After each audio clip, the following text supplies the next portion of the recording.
This is a Bentley. It's big, it's comfortable, and it'll waft around the world without breaking any kind of sweat from you or the car.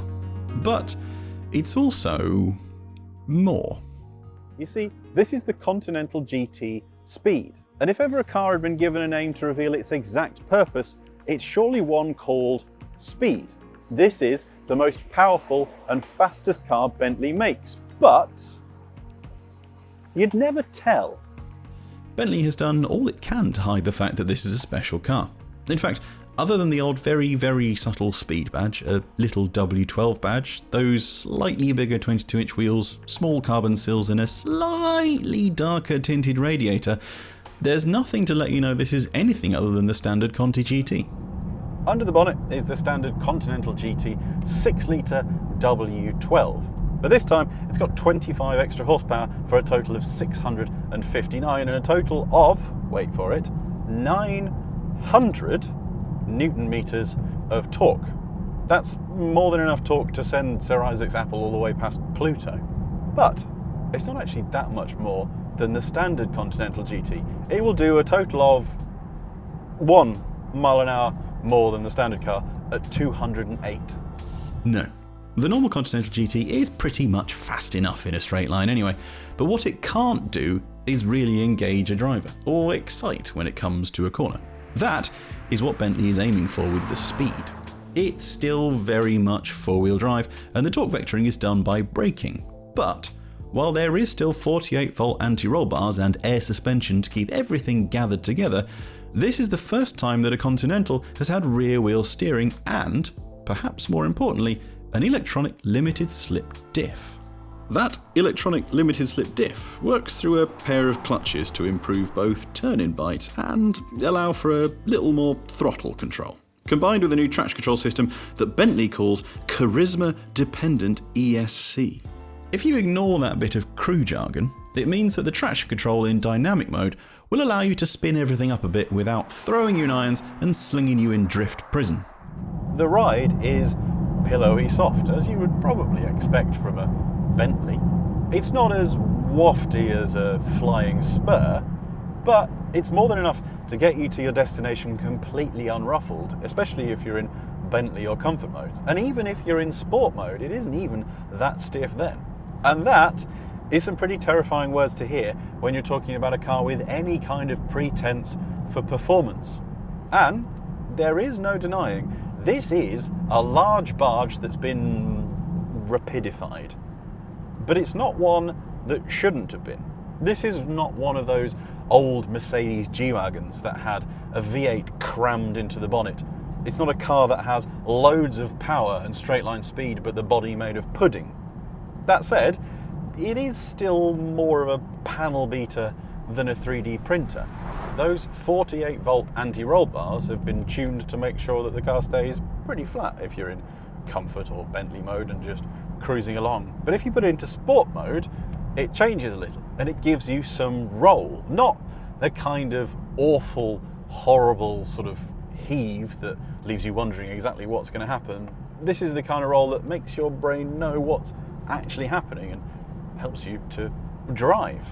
The steering is heavier than a normal Bentley. It is not sort of finger touch to whirl it around. It has a bit of weight to it, but not an awful lot of feel. The majority of how you drive this car will come from your other instincts. It'll come through your arse or from your eyes. You will feel and know what's going on from underneath far sooner than it ever reaches your hands.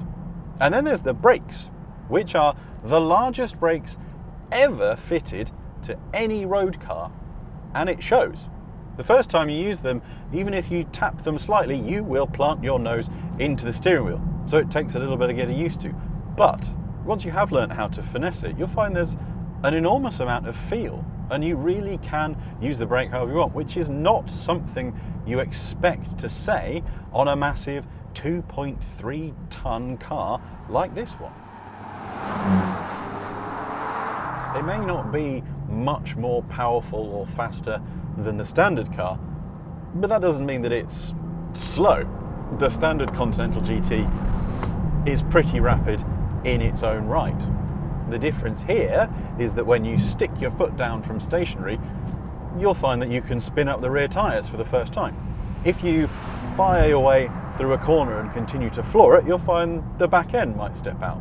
Or if you're in the right place or on a particularly wide track, you really can just sit it into a drift if you have those kinds of capabilities.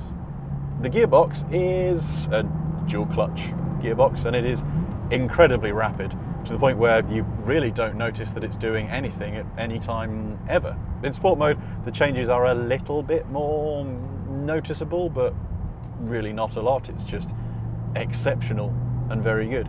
Perhaps the only real complaint you can have about this car is the noise.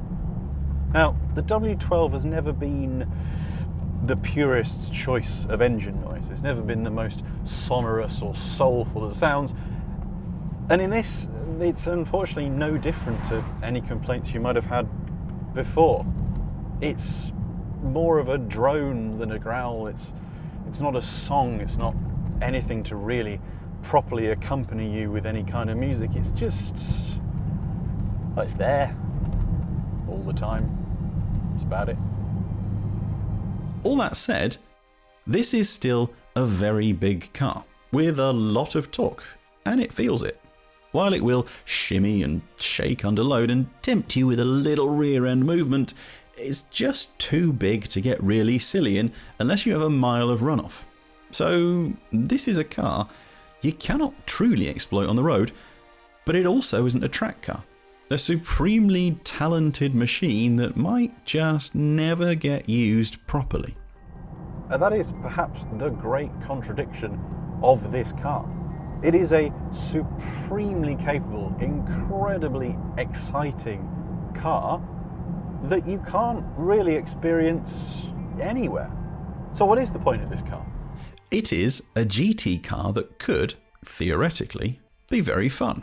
A big, grand Bentley that still allows you to experience something a little more pure, a little modicum of fun, something you can tell your mates about exactly what it can do, but probably never actually do that because it's a GT car.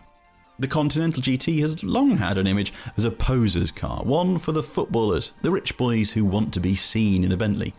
It's still that car. It's still a car everyone turns to stare at and wonders, who is that driving by?